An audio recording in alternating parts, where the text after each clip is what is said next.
इसके लिए थोड़ा सा कंसेप्ट और क्लियर करना पड़ेगा कि ना तो ब्रह्मा विष्णु महेश को ज्ञान था, ना दुर्गा को पूर्ण ज्ञान था, और न ही सतयुग के ब्राह्मणों को या ऋषियों को ज्ञान था। तो आज वाले ब्राह्मण ऋषि कहाँ से ज्ञान लाओगे?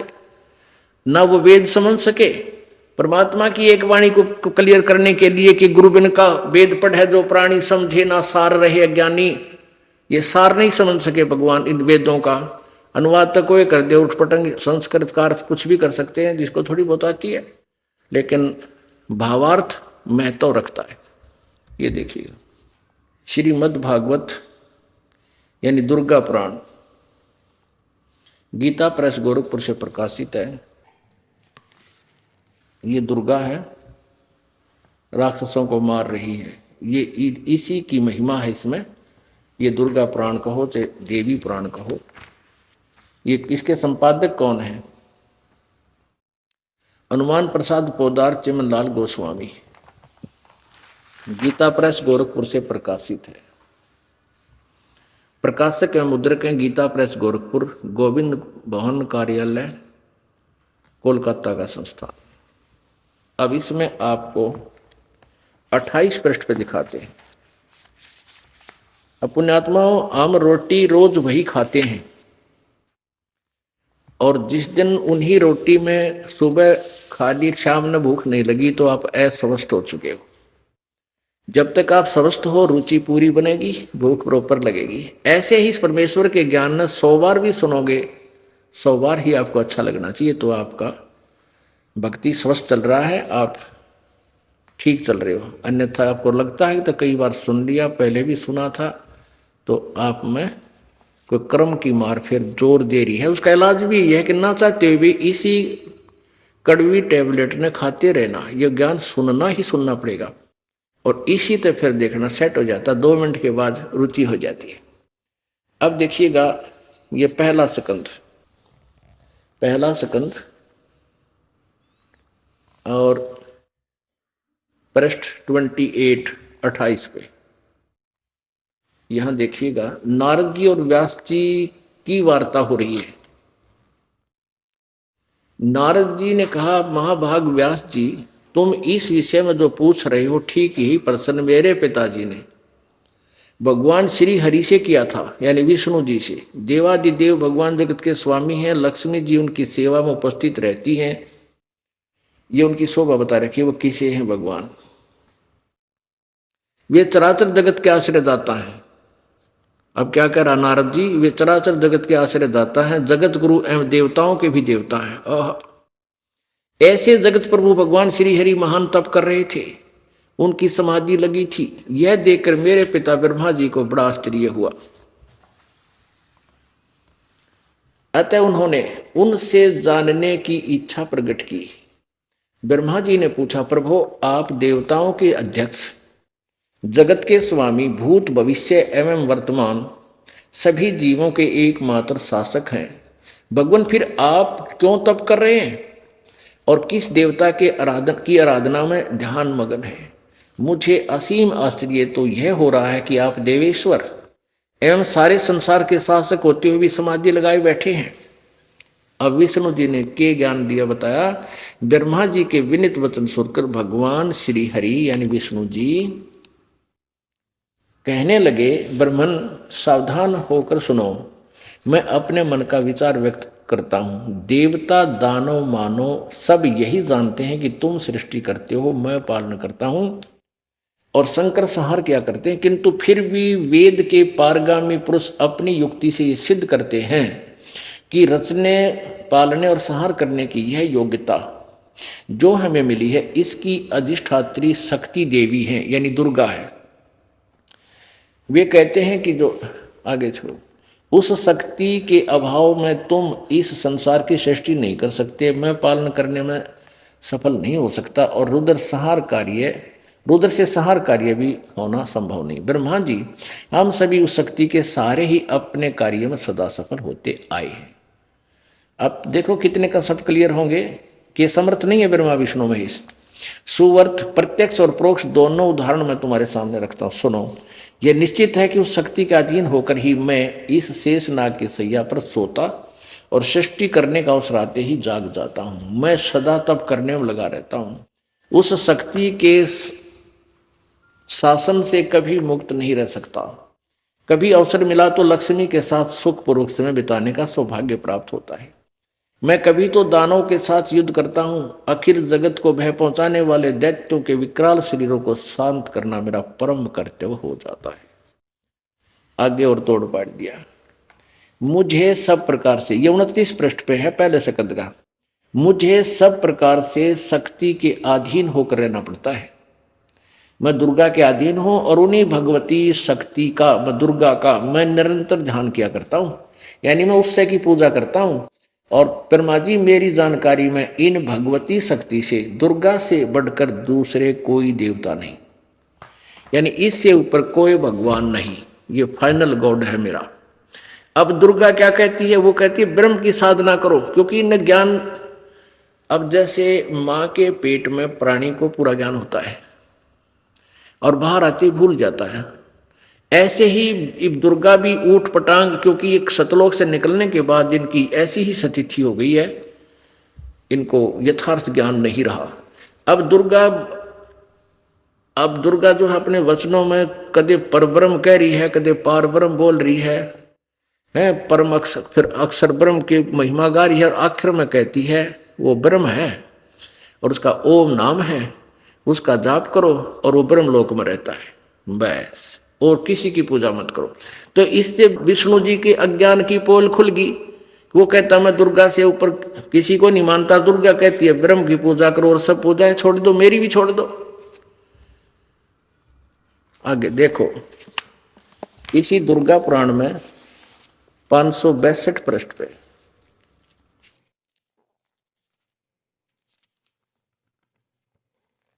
ये है 7वां स्कंद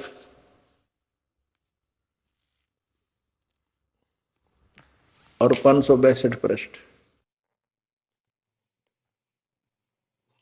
देवी द्वारा हिमालय को ज्ञानोपदेश और ब्रह्म स्वरूप का वर्णन, यानी ब्रह्म का स्वरूप बताया उसने, कैसा है, क्या स्थिति है।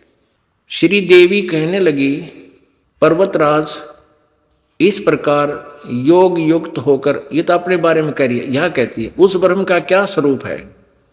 यहां तो कहती है मेरी साधना कर तो ऐसे कर, आगे लिखा उस ब्रह्म का क्या स्वरूप है यह बतलाया जाता है।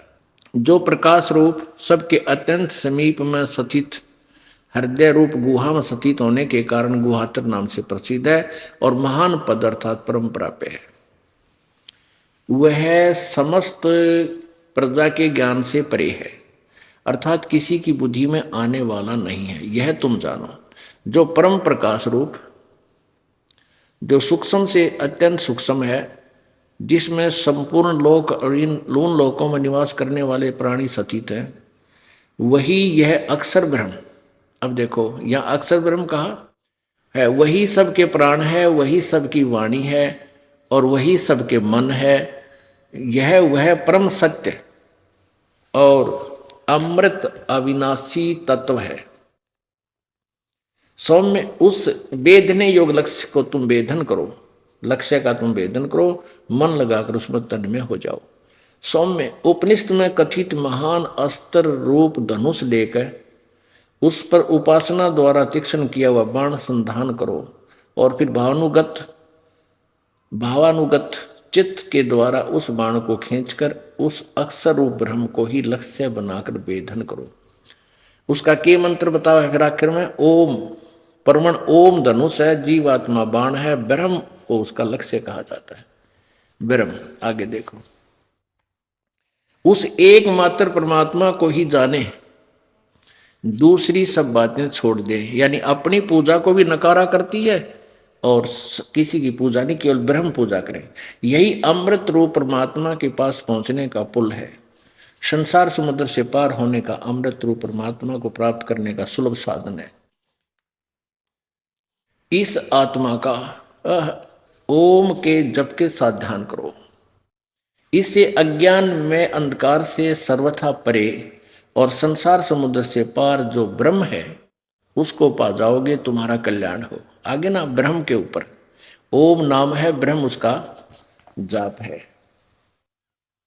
और वो कहाँ रहता है?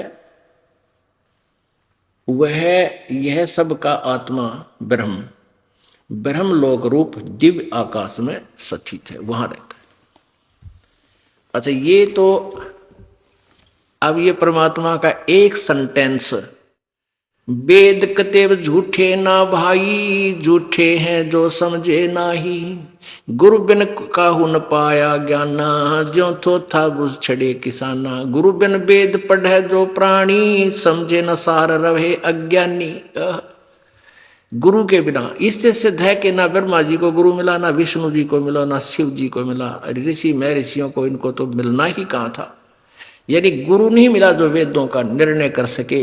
जो परमात्मा आए थे इन्होंने उनकी बात मानी नहीं, काल प्रेरणा से स्वयं ही विद्वान पाके रहे, सारे समाज का नाश कर दिया इन नकली ऋषियों ने और महर्षियों ने। अब ये तो ज्ञान हो गया ब्रह्मा विष्णु महेश का और दुर्गा का, कितना ज्ञान था इनको।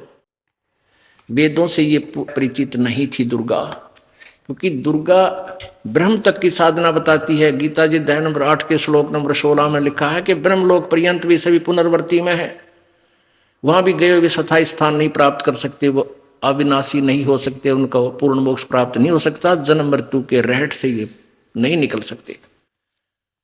अब इसलिए गीता जी अध्याय नंबर 4 के श्लोक 34 में कहा कि उस तत्वदर्शी संत की खोज करो, वो इनको मिला नहीं, वो गुरु नहीं मिला।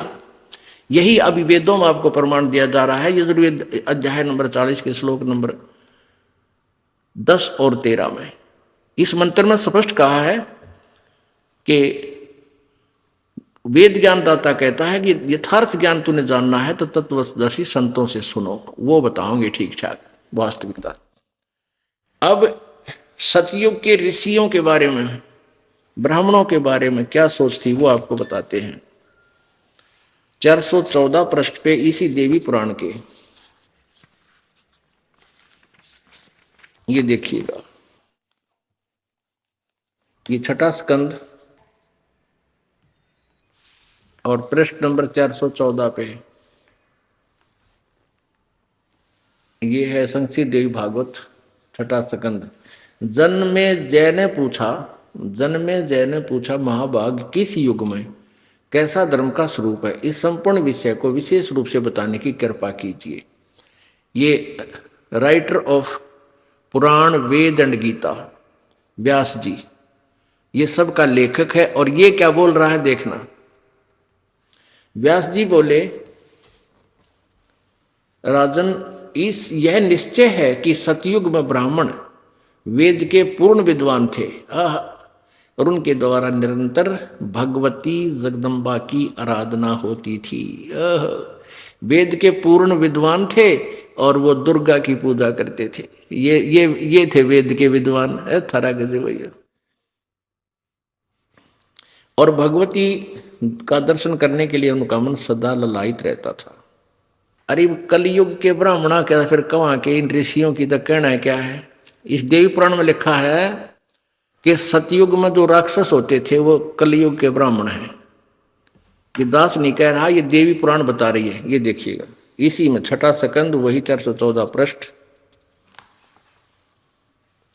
ये छठा स्कंद है, यही 414 पृष्ठ है जो अभी आपने पढ़ा। इसी में यह देखो, धर्म की यह सतिथि त्रेता में रही परंतु कुछ ह्रास हो गया। सतयुग की जो सतिथि थी वह द्वापर में विशेष रूप से कम हो गई। सतयुग से चल रहा है युग ज्ञान।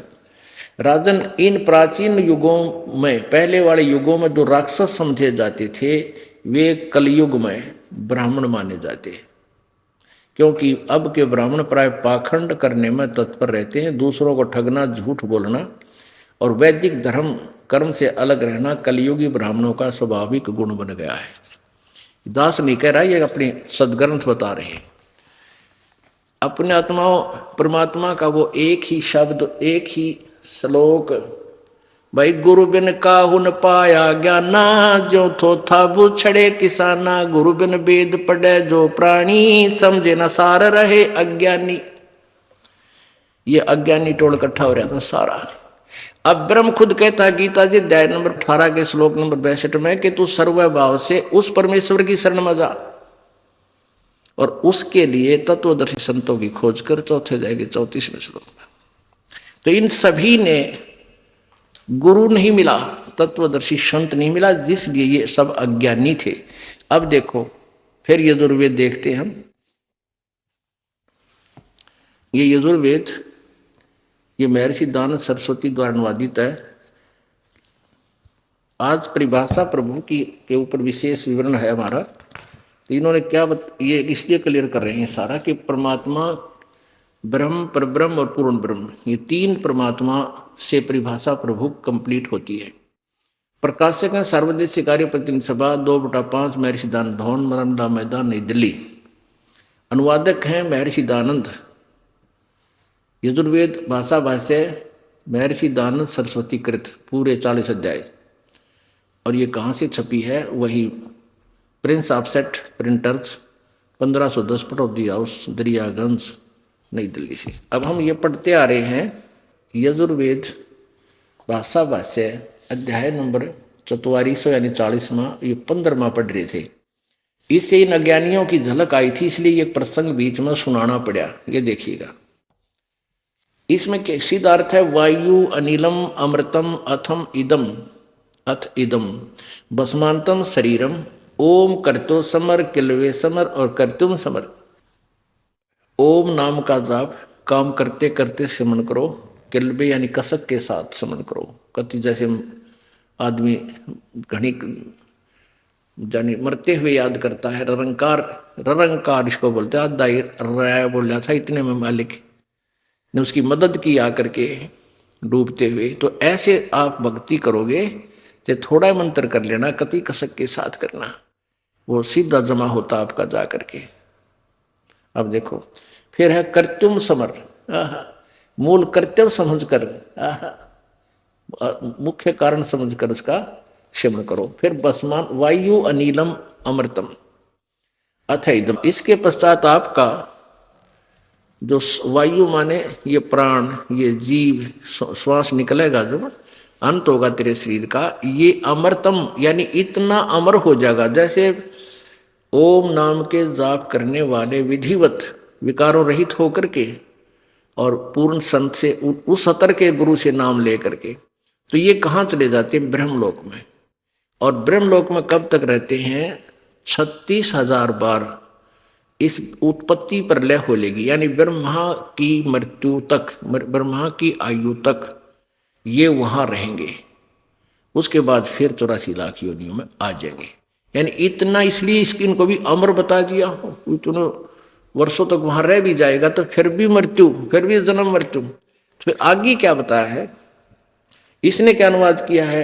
वेद ज्ञानहीन प्राणी ने, महर्षि दानंद ने, हे कर्म करतो करते कर्म करने वाले जीव, तू शरीर छूटते समय ओम का नहीं, ये ओम ब्रैकेट में संस्कृत है, ओम इस नाम वाची ईश्वर को, जिस ईश्वर का ओम नाम है उस ईश्वर का स्मरण कर, नोट ओम का।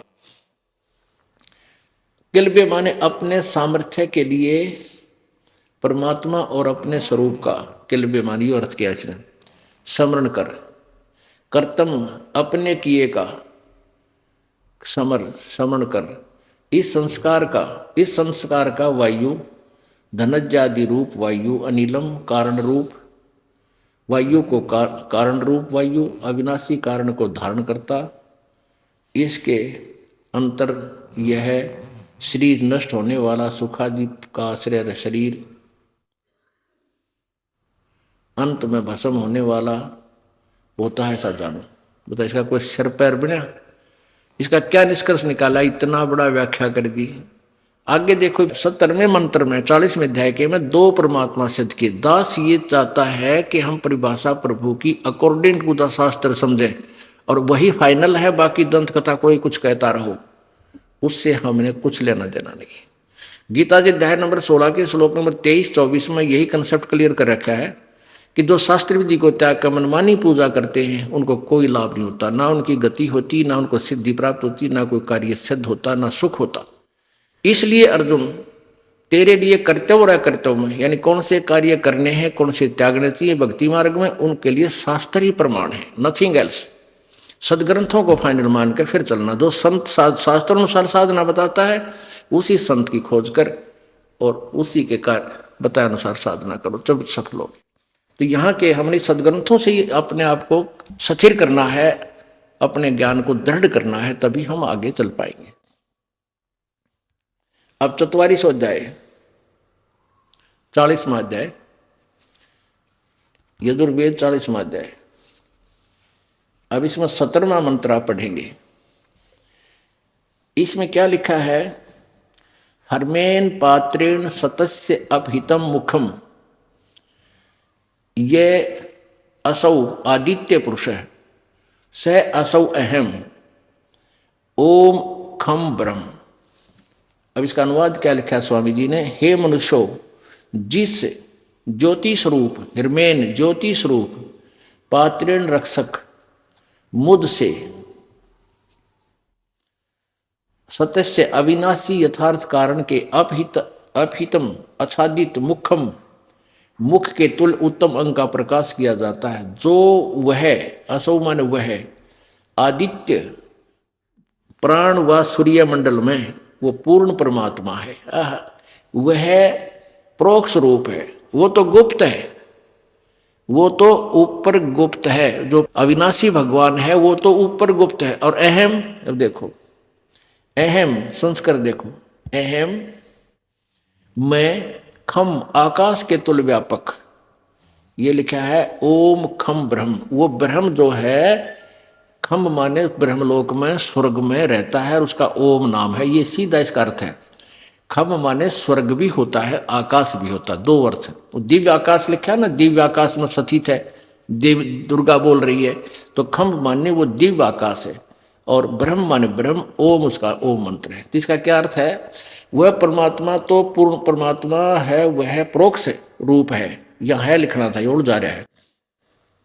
और वेद ज्ञान दाता कहता अहम, यहां से अहम ओम ब्रह्म खम खम खम ब्रह्म, अहम माने मैं, खम माने आकाश के तुल्य व्यापक, आकाश दिव्य आकाश में ब्रह्म सबके गुण कर्म और स्वरूप करके अधिक हूं।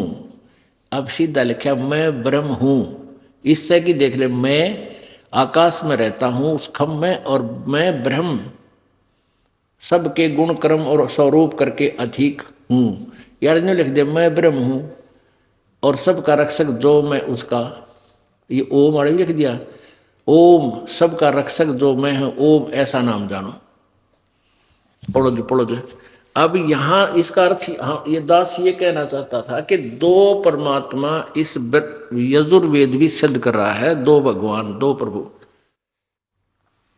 एक तो ये ब्रह्म है वो ये, और एक पूर्ण परमात्मा, एक परमात्मा एक पूर्ण परमात्मा, दो भगवान हो गए। तो हम ये ऐसे परिभाषा प्रभु की जाननी है कि राम राम सब जगत बखाने, आदि राम कोई बिरलाए जाने। हमने जैसे प्रसंग चला था कि राम नाम रटते रहो जब तक घट में प्राण, और कदे तो दीन दयाल के भनक पड़ेगी कान। और यही वेद बता रहे हैं कि अंतिम श्वास तक, जब शरीर छूटा तब तक मालिक का नाम जपो। पर कौन से राम का? अगर ब्रह्म राम का जाप करना है तो ओम है, उस पूर्ण परमात्मा की भक्ति करनी है ओम तत्सत। ये गुप्त है, दो सांकेतिक शब्द है, ये दास ही बता सकेगा, और ना को बता सकता, और बताओगा तो अधिकारी नहीं, वो डुप्लीकेट लाइसेंस बना रहा है, डुप्लीकेट पासपोर्ट बनाता, वो दोनों दोषी हैं। तो इसलिए इस दास से ही उपदेश लेकर आपको इस उस राम की भजन करो, उस रब का जो दाता है कुल सब का। उस राम की भक्ति करके आपका छुटकारा होगा। और कहते ये बात कहन सुन की नहीं भाई, कर पाड़न की है। बोलो सतगुरुदेव। परम पिता परमात्मा, सारी सृष्टि के रचनहार, कुल मालिक, कबीर देव, कबीर परमेश्वर, अल्लाहु अकबर,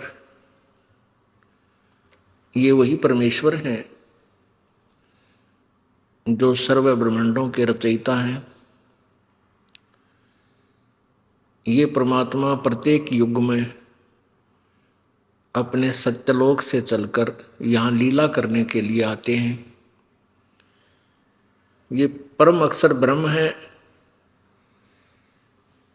इनका नाम कबीर देव है। कबीर देव, कबीर साहब, कबीर प्रभु। ये प्रत्येक युग में रूपांतर करते हैं, नामांतर भी कर लेते हैं। लीला एक जैसी ही करते हैं। एक शिशु रूप धारण करके कहीं स्वच्छ स्थान पर, कमल के फूल पर प्रत्येक युग में विराजमान होते हैं। और इसी प्रकार जैसे कलयुग में आपने परमेश्वर के बारे में सुना है कि नीरू और नीमा नाम के दो दुल्हे दंपति उनको उठा ले गए थे, बच्चे की तरह परवरिश की। परमात्मा छोटी ही आयु से अपने सत्य ज्ञान का प्रचार करने लग गए थे। ऐसा ही ये प्रत्येक युग में करते हैं। और कलयुग में ये लगभग 120 वर्ष तक इस धरातल पर रहे। उसके पश्चात से शरीर चले गए। ये वो परमात्मा है जो स्वयंभू हैं, ये परिभू हैं, ये कबीर मनीषी। इनका शरीर शुक्रम अकायम ऐसनाविरम। इनका शरीर माता पिता के योग से बने शुक्र का नहीं होता। ये स्वयंभू हैं, तेज पुंज का शरीर होता है। परमात्मा के शरीर में नाड़ियों का तंत्र नहीं होता। इसलिए यजुर्वेद अध्याय नंबर 40 के मंत्र नंबर 8 में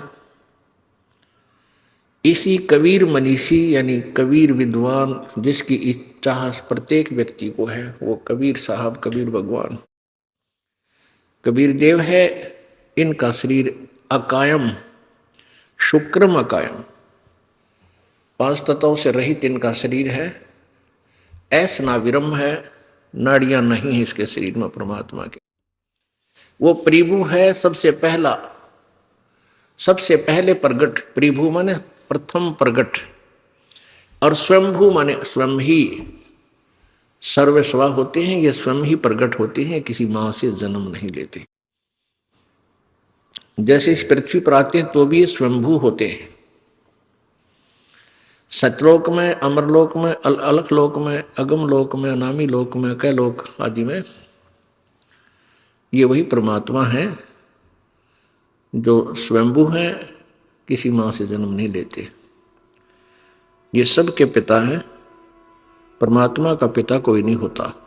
उस परमेश्वर ने आके हमें ज्ञान दिया है कि तुम जहां रह रहे हो ये लोक ठीक नहीं, आप इस लोक के रहने वाले नहीं हो। आप तो यहां सजा काट रहे हो और आपने इस कैद को, इस जेल को अपना मूल ठिकाना मान लिया। और आप जी ने इतना ही मान लिया कि यहाँ ऐसे ही संतानों उत्पत्ति की जाती है, इनकी परवरिश करनी चाहिए और इनका शादी विवाह करके फिर हम अपने कर्तव्य से मुक्त हो जाते हैं। फिर हमारी मृत्यु हो या जीवन रहे, कोई हमें आगे की सोच चिंता नहीं। परमात्मा कहते हैं कि जो कार्य आप जी ने मनुष्य जीवन से प्रारंभ करना था, जो करना चाहिए था, उसका तो स्टार्ट भी नहीं किया आपने। वो तो स्टार्ट भी नहीं किया। अब जैसे 2-4 बूढ़े इकट्ठे हो जाते थे, बुजुर्ग आपस में बतलाते थे, कोई दूर देश से आ जाता था, दूसरे गांव से, फिर वो कुशल मंगल पूछते थे एक दूसरे की। बाहर से आने वाला व्यक्ति कहता था कि भाई 2 लड़के हैं, 2 लड़कियां हैं, उनका शादी ब्याह कर दिया है, सब बाल बच्चेदार हैं और हम अपने कर्तव्य से मुक्त हो चुके हैं और हमारा तो बेड़ा पार हो गया। ये अब भगवान कद्दे उठा ले, यानी कभी मृत्यु हो जा, हमारा तो जीवन सफल हो गया। अब परमात्मा के ज्ञान की इस रोशनी में हमें पता चला कि वो जीवन तो बर्बाद कर दिया, सफल नहीं, व्यर्थ कर दिया। जिसके भी भाग्य में लड़का है या लड़की है, ये पूर्व निर्धारित होता है। ये प्रारब्ध में पूर्व ही आपके अंकित होता है और वही आपके को मिलता है, चाहे लड़का होता है या लड़की। संपत्ति जो भी आपको मिलना है वही मिलेगी, जो भी आपका पद पोस्ट प्राप्त होना है वो भी वही मिलेगा। जब तक हम पूर्ण परमात्मा कबीर जी की शरण में नहीं आते, तब तक हम केवल अपना प्रारब्ध ही भोगते हैं। और जो साधना भविष्य की करते भी हैं, जैसे पहले हम करते थे कि तो हनुमान जी की पूजा, कहीं बाबा श्याम जी की पूजा या किसी और देवी देवता की पूजा, ये साधनाएं हमारी शास्त्र विरुद्ध थी। कहने का भाव यह है कि हमारा भविष्य का कोई भी पुण्य नहीं बन रहा था। प्रारब्ध अच्छा था, क्योंकि हम समाज में क्या देखते हैं, बेटा हो जाए बेटी हो जाए,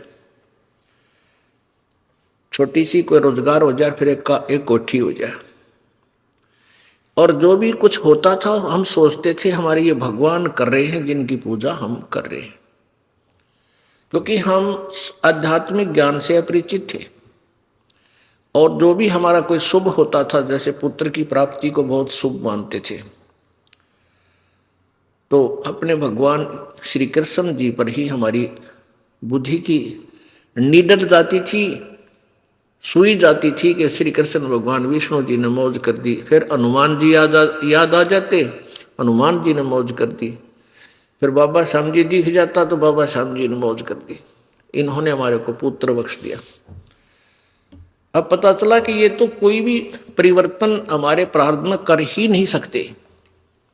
वो तो कबीर परमात्मा परम अक्षर ब्रह्म पूर्ण ब्रह्म ही कर सकता है, और वो सतगुरु रूप में आता है तभी करता है, जो उनकी आज्ञा का पालन करते हुए सत्य भक्ति करता है। मासा घटे न तिल बधे, विधना लिखे जो लेख, और सच्चा सतगुरु मेट कर ऊपर मारे मेघ।